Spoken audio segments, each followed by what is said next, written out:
आप सभी को मेरा नमस्कार। आज मैं आप लोगों के समक्ष बृहस्पतिवार व्रत की कथा प्रस्तुत कर रही हूँ। बृहस्पतिवार के व्रत की विधि। बृहस्पतिवार के दिन जो कोई स्त्री पुरुष व्रत करे उनको चाहिए कि वह दिन में एक ही समय भोजन करें, क्योंकि बृहस्पतिश्वर भगवान का इस दिन पूजन होता है। भोजन पीले चने दाल आदि का करें, परंतु नमक नहीं खावें और पीले वस्त्र पहने, पीले ही फलों का प्रयोग करें, पीले चंदन से पूजन करें। पूजन के बाद प्रेम पूर्वक गुरु महाराज की कथा सुननी चाहिए। इस व्रत को करने से मन की इच्छाएं पूरी होती हैं और बृहस्पति भगवान प्रसन्न होते हैं। धन पुत्र विद्या तथा मनोवांछित फलों की प्राप्ति होती है।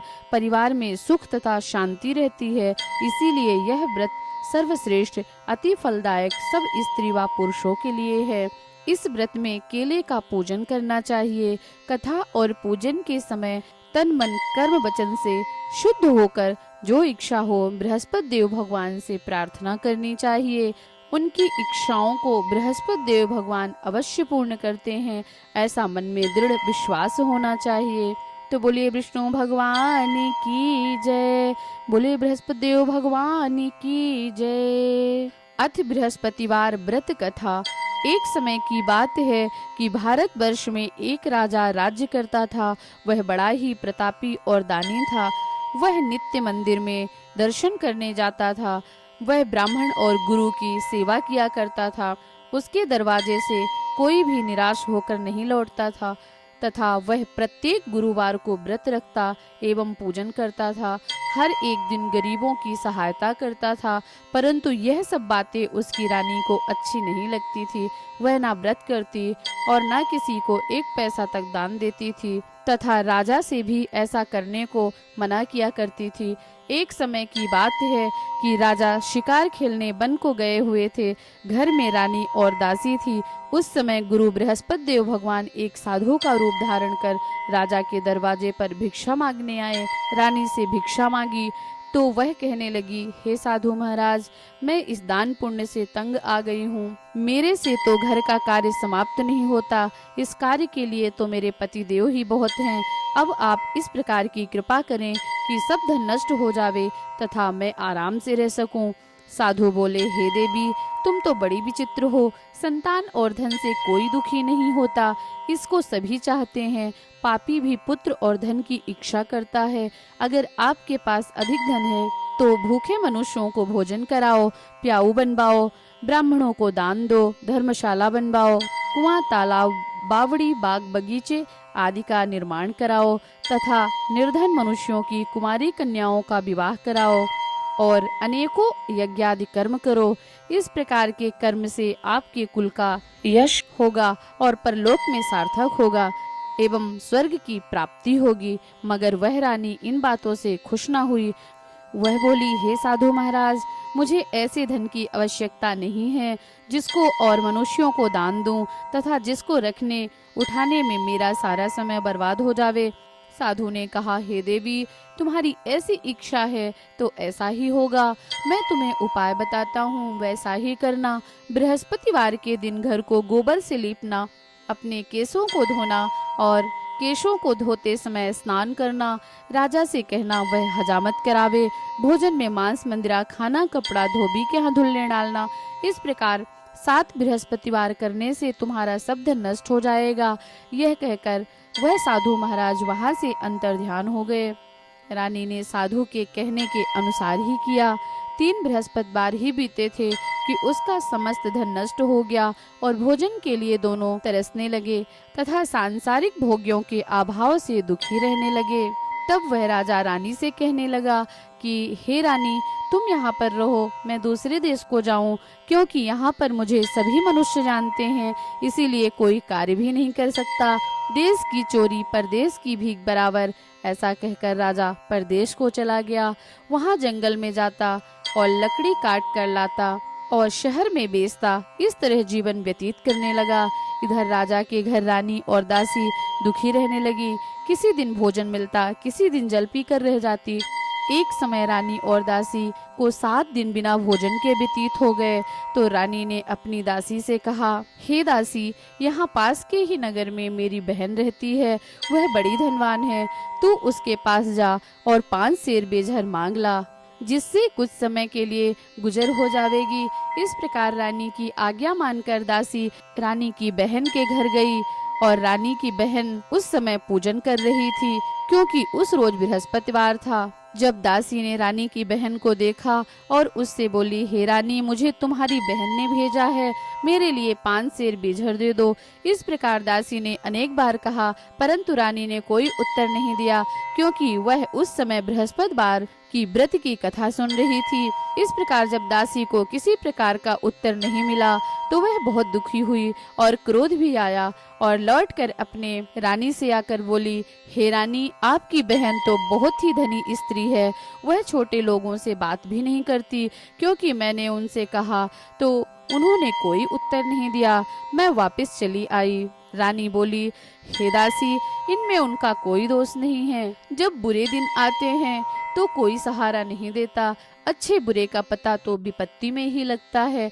जो ईश्वर की इच्छा होगी वही होगा, यह सब तो हमारे भाग्य का दोष है। इधर उस रानी ने देखा कि मेरी बहन की दासी आई, परंतु मैं उससे कुछ नहीं बोली, इससे वह बहुत दुखी हुई होगी। यह सोच कथा को सुन और विष्णु भगवान का पूजन समाप्त कर वह रानी अपनी बहन के घर चल दी और जाकर अपनी बहन से कहने लगी कि हे बहन, मैं बृहस्पतिवार का व्रत कर रही थी, तुम्हारी दासी गई, परंतु जब तक कथा होती है तब तक ना उठते हैं ना बोलते हैं, इसलिए मैं ना बोली। कहो दासी क्यों गई थी? रानी बोली, हे बहन, हमारे पास अनाज नहीं था, वैसे तुमसे कोई बात छिपी नहीं है, इस कारण मैंने तुम्हारे पास दासी को 5 सेर बेझर लेने के लिए भेजा था। रानी बोली, हे बहन, देखो, बृहस्पति भगवान सभी की मनोकामना पूर्ण करते हैं, देखो शायद तुम्हारे घर में अनाज रखा हो।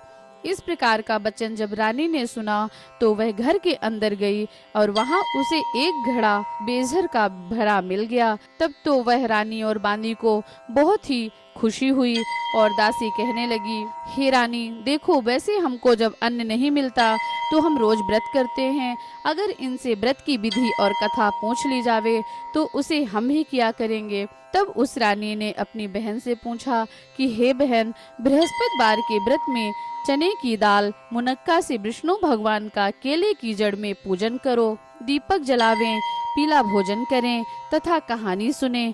इस प्रकार करने से गुरु भगवान प्रसन्न होते हैं, अन्य पुत्र धन देते हैं, मनोकामना पूर्ण करते हैं। इस प्रकार रानी और दासी दोनों ने निश्चय किया कि बृहस्पति भगवान का पूजन वह जरूर करेंगे। 7 रोज बाद जब बृहस्पतिवार आया तो उन्होंने व्रत रखा, घुड़साल में जाकर चना गुड़ बीन लाई तथा चने की दाल से केली की जड़ से विष्णु भगवान का पूजन किया। अब भोजन पीला कहाँ से आवे? बेचारी बड़ी दुखी हुई, परंतु उन्होंने व्रत किया था, इस कारण गुरु भगवान प्रसन्न थे। 2 थालों में सुंदर पीला भोजन लेकर आए और दासी को देकर बोले, हे दासी, यह तुम्हारे और रानी के लिए भोजन है, तुम दोनों भोजन करना। दासी भोजन पाकर बड़ी प्रसन्न हुई और रानी से बोली, चलो रानी जी, भोजन कर लो। रानी को इस विषय में कुछ पता नहीं था, इसीलिए वह दासी से बोली, तू ही भोजन कर, क्योंकि तू हमारी व्यर्थ में हंसी उड़ाती है। दासी बोली, एक महात्मा भोजन दे गया है। रानी कहने लगी, वह भोजन तेरे लिए दे गया है, तू ही भोजन कर। दासी ने कहा, वह महात्मा हम दोनों को 2 थालों में सुंदर भोजन दे गया है, इसीलिए हम और तुम दोनों साथ साथ भोजन करेंगी। इस प्रकार रानी और बांदी दोनों ने गुरु भगवान को नमस्कार कर भोजन प्रारंभ किया तथा अब वह प्रत्येक बृहस्पतिवार को गुरु भगवान का व्रत और विष्णु भगवान का पूजन करने लगी। बृहस्पति भगवान की कृपा से रानी और दासी के पास फिर धन हो गया। रानी फिर उसी प्रकार आलस्य करने लगी। तब दासी बोली, हे रानी जी, तुम पहले इस प्रकार आलस्य करती थी, तुम्हें धन के रखने में कष्ट होता है, इस कारण सभी धन नष्ट हो गया। अब गुरु भगवान की कृपा से धन मिला है तो फिर तुम्हें आलस्य होता है। बड़ी मुसीबतों के बाद यह धन हमने पाया है, इसीलिए हमें दान पुण्य करना चाहिए तथा भूखे मनुष्यों को भोजन कराना चाहिए, प्याऊ बनवाना चाहिए, ब्राह्मणों को दान करना चाहिए, कुआं तालाब बावड़ी बाग बगीचे आदि का निर्माण कराना चाहिए, मंदिर पाठशाला बनवाकर दान देना चाहिए, कुंवारी कन्याओं का विवाह कराना चाहिए, धन को शुभ कर्मों में खर्च करना चाहिए, जिससे हमारे कुल का यश बढ़े तथा स्वर्ग को प्राप्त हो और पितर भी प्रसन्न होंगे। तब रानी ने इस प्रकार के कर्म करने प्रारंभ किए तो काफी यश फैलने लगा। एक दिन रानी और दासी विचार करने लगी कि ना जाने राजा किस प्रकार से होंगे, उनकी कोई खबर नहीं मिली। तो गुरु भगवान से उन्होंने प्रार्थना की। भगवान ने रात्रि में राजा को स्वप्न में कहा, हे राजा, उठ, तेरी रानी तुझको याद कर रही है, अपने देश को चल। राजा प्रातःकाल उठा और विचार करने लगा। स्त्री जाति खाने और पहनने की संगिनी होती हैं, पर भगवान की आज्ञा मानकर वह अपने नगर के लिए चलने लगा। इससे पूर्व जब राजा परदेश चला गया था तो वह परदेश में दुखी रहने लगा। प्रतिदिन जंगल में से लकड़ी बीन कर लाता और उन्हें शहर में बेचकर अपने दुखी जीवन को व्यतीत करता। एक दिन वह राजा दुखी हो अपनी पुरानी बातों को याद करके रोने लगा। तब उस जंगल में बृहस्पति देव भगवान एक साधु का रूप धारण करके और राजा के पास आकर बोले, हे लकड़हारे, तुम इस सुनसान जंगल में किस चिंता में बैठे हो, मुझको बताओ। यह सुनकर राजा के नेत्रों में जल भर आया और साधु की वंदना कर बोला, हे प्रभु, आप सब कुछ जानने वाले हैं। इतना कहकर साधु को अपनी संपूर्ण कहानी सुना दी। महात्मा तो दयालु होते हैं। वे राजा से बोले, हे राजा, तुम्हारी स्त्री ने बृहस्पति देव का अपराध किया था, जिस कारण तुम्हारी यह दशा हुई है। अब तुम किसी प्रकार की चिंता मत करो, भगवान तुम्हें पहले से अधिक धनवान करेगा। देखो, तुम्हारी स्त्री ने बृहस्पतिवार का व्रत करना प्रारंभ कर दिया और तुम मेरा कहा मानकर बृहस्पतिवार को व्रत करके चने की दाल, गुड़ जल को लोटे में डालकर केले का पूजन करो, फिर कथा कहो और सुनो, भगवान तुम्हारी सभी कामनाओं को पूर्ण करेंगे। साधु को प्रसन्न देखकर राजा बोला, हे प्रभु, मुझे लकड़ी बेचकर इतना पैसा नहीं मिलता जिससे भोजन के उपरांत कुछ बचा सकूं। मैंने रात्रि में अपनी रानी को व्याकुल देखा है, मेरे पास कुछ भी नहीं है जिससे उसकी खबर मंगा सकूं, और फिर मैं कौन सी कहानी कहूं, यह सब मुझको मालूम नहीं है। साधु ने कहा, हे राजा, तुम किसी बात की चिंता मत करो। बृहस्पतिवार के दिन तुम रोजाना की तरह लकड़ियां लेकर शहर को जाओ, तुमको रोज से दुगना धन प्राप्त होगा, जिससे तुम भली भांति भोजन कर लोगे तथा बृहस्पति देव की पूजा का सामान भी आ जाएगा। बृहस्पतिवार की कहानी इस प्रकार है। बृहस्पति देव की कहानी। प्राचीन काल में एक ब्राह्मण था, वह बहुत ही निर्धन था, उसकी कोई भी संतान नहीं थी। उसकी स्त्री बहुत मलिनता के साथ रहती थी, वह ना स्नान करती ना किसी देवता का पूजन करती। प्रातः काल उठते ही सर्वप्रथम भोजन करती, बाद में अन्य काम करती। इससे ब्राह्मण देवता बड़े दुखी थे, बेचारे बहुत कुछ कहते किंतु उसका कोई परिणाम ना निकला। भगवान की कृपा से ब्राह्मण की स्त्री के कन्या रूपी रत्न पैदा हुई और वह कन्या अपने पिता के घर में बड़ी होने लगी। वह बालिका प्रातः स्नान करके विष्णु भगवान का जाप करने लगी, बृहस्पतिवार का व्रत करने लगी और अपने पूजन पाठ को समाप्त करके स्कूल जाती तो मुट्ठी में जौ भर के ले जाती और पाठशाला के मार्ग में डालती जाती। वही जौ स्वर्ण के हो जाते तो लौटते समय उनको बीनकर घर को ले आती थी। एक दिन वह बालिका सूप में उन सोने के जौ को फटक कर साफ कर रही थी। उसके पिता ने देख लिया और कहा, हे बेटी, सोने के जौ को फटकने के लिए सोने का सूप होना चाहिए। दूसरे दिन गुरुवार का दिन था। इस कन्या ने व्रत रखा, बृहस्पति देव भगवान से प्रार्थना करके कहा, हे प्रभु, मैंने आपकी पूजा सच्चे मन से की हो तो मेरे लिए सोने का सूप दे दो। बृहस्पति देव भगवान ने उसकी प्रार्थना स्वीकार कर ली। रोजाना की तरह वह कन्या जौ फैलाती हुई जाने लगी। जब लौटकर जौ बीन रही थी तो बृहस्पति देव की कृपा से उसे सोने का सूप मिला। उसे वह घर ले आई और उससे जौ साफ करने लगी, परंतु उसकी माँ का वही ढंग रहा। एक दिन की बात है कि वह कन्या सोने के सूप में जौ साफ कर रही थी। उस समय उस शहर का राजपुत्र वहां से होकर निकला। इस कन्या के रूप और कार्य को देखकर वह मोहित हो गया तथा अपने घर आकर भोजन और जल त्याग कर उदास लेट गया।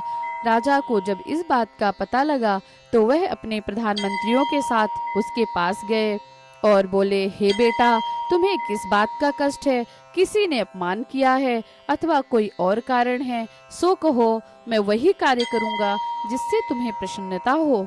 अपने पिता की राजकुमार ने बातें सुनी तो वह बोला, मुझे आपकी कृपा से किसी बात का दुख नहीं है, किसी ने मेरा अपमान नहीं किया है, परंतु मैं उस लड़की के साथ विवाह करना चाहता हूँ जो सोने के सूप में जौ साफ कर रही थी। यह सुन राजा आश्चर्य में पड़ा और बोला, हे बेटा, इस तरह की कन्या का पता तुम ही लगाओ, मैं उसके साथ तुम्हारा विवाह अवश्य करवा दूंगा। राजकुमार ने उस लड़की के घर का पता बताया। तब मंत्री उस लड़की के घर गए और ब्राह्मण की कन्या का विवाह राजकुमार के साथ संपन्न हुआ। कन्या के घर जाते ही पहले की भांति उस ब्राह्मण देवता के घर में गरीबी का निवास हो गया। अब भोजन के लिए अन्न बड़ी मुश्किल से मिलता था। एक दिन दुखी होकर ब्राह्मण देवता अपनी पुत्री के पास गए। बेटी ने पिता को दुखी अवस्था में देखा और अपनी माँ का हाल पूछा। तब ब्राह्मण ने सभी हाल कहा। कन्या ने बहुत सा धन देकर अपने पिता को विदा कर दिया। इस तरह ब्राह्मण का कुछ समय सुख पूर्वक व्यतीत हुआ। कुछ दिन बाद फिर वही हाल हो गया। ब्राह्मण फिर अपनी कन्या के यहाँ गया और सभी हाल कहा तो लड़की बोली, हे पिताजी, आप माताजी को यहाँ लिवा लाओ, मैं उन्हें विधि बता दूंगी जिससे गरीबी दूर हो जाएगी।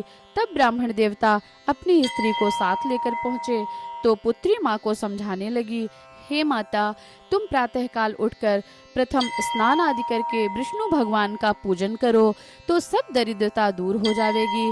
परंतु उसकी माँ ने एक भी बात नहीं मानी और प्रातःकाल उठकर अपनी पुत्री के बच्चों का जूठन खा लिया। एक दिन उसकी पुत्री को बहुत गुस्सा आया और एक रात को कोठरी से सभी सामान निकाल दिया और अपनी माँ को उसमें बंद कर दिया। प्रातःकाल उसमें से निकाला तथा स्नान आदि करके पूजा पाठ करवाया तो उसकी माँ की बुद्धि ठीक हो गई और फिर प्रत्येक बृहस्पतिवार को व्रत करने लगी। इस व्रत के प्रभाव से उसकी माँ भी बहुत धनवान और पुत्रवती हो गई। बृहस्पति जी के प्रभाव से स्वर्ग को प्राप्त हुई तथा वह ब्राह्मण भी सुख पूर्वक इस लोक के सुख भोग कर स्वर्ग को प्राप्त हुए। इस तरह कहानी कहकर साधु देवता वहां से लोप हो गए। धीरे धीरे समय व्यतीत होने पर फिर वही बृहस्पतिवार का दिन आया। राजा जंगल से लकड़ी काटकर किसी शहर में बेचने गया। उसे उस दिन और दिनों से अधिक पैसा मिला। राजा ने चना गुड़ आदि लाकर बृहस्पतिवार का व्रत किया। उस दिन उसके सभी क्लेश दूर हुए। परंतु जब दोबारा गुरुवार का दिन आया तो बृहस्पतिवार का व्रत करना भूल गया। इस कारण बृहस्पति भगवान नाराज हो गए। उस दिन उस नगर के राजा ने विशाल यज्ञ का आयोजन किया तथा शहर में यह घोषणा करा दी कि कोई भी मनुष्य अपने घर में भोजन ना बनावे और आग ना जलावे। समस्त लोग मेरे यहाँ भोजन करने आवे। इस आज्ञा को जो ना मानेगा उसके लिए फांसी की सजा दी जाएगी। इस तरह की घोषणा संपूर्ण नगर में करवा दी गई। राजा की आज्ञानुसार शहर के सभी लोग भोजन करने गए, लेकिन लकड़हारा कुछ देर से पहुंचा, इसलिए राजा उसको अपने साथ लिवा ले आए और ले जाकर भोजन करा रहे थे तो रानी की दृष्टि उस खूंटी पर पड़ी जिस पर उसका हार लटका हुआ था। वहां हार दिखाई नहीं दिया। रानी ने निश्चय किया कि मेरा हार इस मनुष्य ने चुरा लिया है। उसी समय पुलिस को बुलवाकर उसको जेल खाने में डलवा दिया। जब राजा जेल खाने में पड़ गया तो बहुत दुखी होकर विचार करने लगा कि ना जाने कौन से पूर्व जन्म में कर्म किए थे, मेरे लिए यह दुख प्राप्त हुआ है। और विचार करने लगा कि ना जाने कौन से पूर्व जन्म में कर्म किए थे, मेरे लिए यह दुख प्राप्त हुआ है। और उसी साधु को याद करने लगा जो कि जंगल में मिला था। उसी समय तत्काल बृहस्पति देव साधु के रूप में प्रकट हो गए और उसकी दशा को देखकर कहने लगे, अरे मूर्ख, तूने बृहस्पति देवता की कथा नहीं कही, इसी कारण तुझे दुख प्राप्त हुआ है। अब चिंता मत कर, बृहस्पतिवार के दिन जेल खाने के दरवाजे पर 4 पैसे पड़े मिलेंगे, उनसे तू बृहस्पति देव की पूजा करना, तेरे सभी कष्ट दूर हो जाएंगे। बृहस्पतिवार के रोज उसे 4 पैसे पड़े मिले। राजा ने कथा कही। उसी रात्रि को बृहस्पति देव ने उस नगर के राजा को स्वप्न में कहा, हे राजा, तुमने जिस आदमी को जेल खाने में बंद किया है वह निर्दोष है, वह राजा है, उसे छोड़ देना। रानी का हार उसी खूंटी पर लटका हुआ है, अगर तू ऐसा नहीं करेगा तो मैं तेरे राज्य को नष्ट कर दूंगा। इस तरह की रात्रि को स्वप्न को देखकर राजा प्रातः काल उठा और खूंटी पर हार देखकर लकड़हारे से क्षमा मांगी और राजा की योग्य सुंदर वस्त्र आभूषण देकर विदा किया। गुरुदेव की आज्ञा अनुसार राजा अपने नगर को चल दिया। राजा जब नगर के निकट पहुंचा तो उसे बड़ा ही आश्चर्य हुआ। नगर में पहले से अधिक बाग, तालाब और कुएं तथा बहुत सी धर्मशाला, मंदिर आदि बने हुए थे। राजा ने पूछा, यह किसका बाग और धर्मशाला है? तब नगर के सब लोग कहने लगे, यह रानी और बांदी के हैं। तो राजा को आश्चर्य हुआ और गुस्सा भी आई। जब रानी ने यह खबर सुनी कि राजा आ रहे हैं तो उसने बांदी से कहा कि हे दासी, देख राजा हमको कितनी बुरी हालत में छोड़कर गए थे, वह हमारी ऐसी हालत देखकर लौट ना जाए, इसीलिए तू दरवाजे पर खड़ी हो जा। रानी की आज्ञा अनुसार दासी दरवाजे पर खड़ी हुई और राजा आए तो उन्हें अपने साथ लिवा ले आई। तब राजा ने क्रोध करके अपनी तलवार निकाली और पूछने लगे, यह बताओ तुम्हें धन कैसे प्राप्त हुआ? तब रानी कहने लगी, यह धन हमें बृहस्पति देव के व्रत के प्रभाव से प्राप्त हुआ है। राजा ने निश्चय किया कि 7 रोज बाद तो सभी बृहस्पति देव की पूजा करते हैं, परंतु मैं रोजाना दिन में 3 बार कहानी कहा करूंगा तथा रोज व्रत किया करूंगा। अब हर समय राजा के दुपट्टे में चने की दाल बंधी रहती है तथा दिन में 3 बार कहानी कहता। एक रोज राजा ने विचार किया कि चलो अपनी बहन के यहाँ हो आवे। इस तरह निश्चय करके राजा घोड़े पर सवार हो गया और अपनी बहन के यहाँ चलने लगा। मार्ग में उसने देखा कि कुछ आदमी एक मुर्दे को लिए जा रहे हैं। उन्हें रोककर कहने लगा, अरे भाइयों, मेरे बृहस्पति देव की कहानी सुन लो। वे बोले, लो ये तो मर गया है, इसको तो अपनी कथा की पड़ी है। परंतु कुछ आदमी बोले, अच्छा कहो, हम तुम्हारी कथा भी सुनेंगे। राजा ने दाल निकाली और जब कथा आधी हुई कि मुर्दा हिलने लगा और जब कथा समाप्त हो गई तो राम राम करके मनुष्य खड़ा हो गया। आगे मार्ग में एक किसान खेत में हल चलाता मिला। राजा ने उसे देखा और उससे बोला, अरे भैया, तुम मेरी बृहस्पति देव की कहानी सुन लो। किसान बोला, जब तक मैं तेरी कथा सुनूंगा तब तक 4 हरैया जोत लूंगा, जा अपनी कथा किसी और को सुनाना। इस तरह वह आगे चलने लगा। आगे मार्ग में उसे एक किसान खेत में हल चलाता मिला। राजा ने उसे देखा और उससे बोला, अरे भैया, तुम मेरी बृहस्पति देव की कथा सुन लो। किसान बोला, जब तक मैं तेरी कथा सुनूंगा तब तक 4 हरैया जोत लूंगा, जा अपनी कथा किसी और को सुनाना। इस तरह राजा के हटते ही बैल पछाड़ खाकर गिर गए तथा उसके पेट में बड़ी जोर से दर्द होने लगा। उसी समय उसकी माँ रोटी लेकर आई थी। उसने जब यह सब देखा, अपने पुत्र से सब हाल पूछा और बेटे ने सभी हाल कह दिया। तो बुढ़िया दौड़ी दौड़ी उस घुड़सवार के पास गई और उससे बोली, मैं तेरी कथा सुनूंगी, तू अपनी कथा मेरे खेत पर चलकर कहना। राजा ने बुढ़िया के खेत पर जाकर कथा कही, जिसके सुनते ही वह बैल खड़े हो गए और किसान के पेट का दर्द बंद हो गया। राजा अपनी बहन के घर पहुंचा। बहन ने भाई की खूब मेहमानी की। दूसरे रोज प्रातः काल राजा जगा तो वह देखने लगा कि सब लोग भोजन कर रहे हैं। राजा ने अपनी बहन से कहा, ऐसा कोई मनुष्य है जिसने भोजन ना किया हो, मेरी बृहस्पति देव की कथा सुन ले। बहन बोली, हे भैया, यह देश ऐसा ही है, पहले यहाँ लोग भोजन करते हैं, बाद में अन्य काम करते हैं। अगर कोई पड़ोस में हो तो देखाती हूँ। ऐसा कहकर वह देखने चली गई, परंतु उसे कोई ऐसा व्यक्ति नहीं मिला जिसने भोजन ना किया हो। अतः वह एक कुम्हार के घर गई जिसका लड़का बीमार था। उसे मालूम हुआ कि उसके यहाँ 3 रोज से किसी ने भोजन नहीं किया है। रानी ने अपनी भाई की कथा सुनने के लिए कुम्हार से कहा। वह तैयार हो गया। राजा ने जाकर बृहस्पति देव की कथा कही, जिसको सुनकर उसका लड़का ठीक हो गया। अब तो राजा की प्रशंसा होने लगी। एक दिन राजा ने अपनी बहन से कहा, हे बहन, हम अपने घर को जाएंगे, तुम भी तैयार हो जाओ। राजा की बहन ने अपनी सास से कहा। सास बोली, हाँ चली जा, परंतु लड़कों को मत ले जाना, क्योंकि तेरे भाई की कोई औलाद नहीं है। बहन ने अपने भैया से कहा, हे भैया, मैं तो चलूंगी, पर कोई बालक नहीं जाएगा। राजा बोला, जब कोई बालक नहीं चलेगा तो तुम चलकर क्या करोगी? बड़े ही दुखी मन से वह अपने नगर को लौट आया।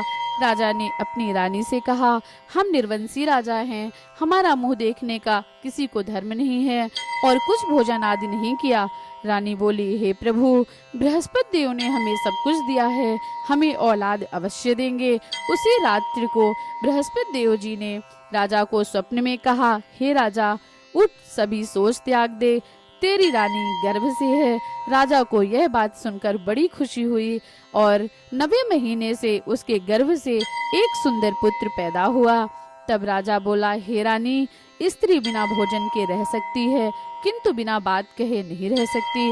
जब मेरी बहन आए तो तुम उससे कुछ कहना मत। रानी ने सुनकर हाँ कर दिया। जब राजा की बहन ने यह शुभ समाचार सुना तो बहुत खुश हुई तथा बधाई लेकर अपने भाई के यहाँ आई।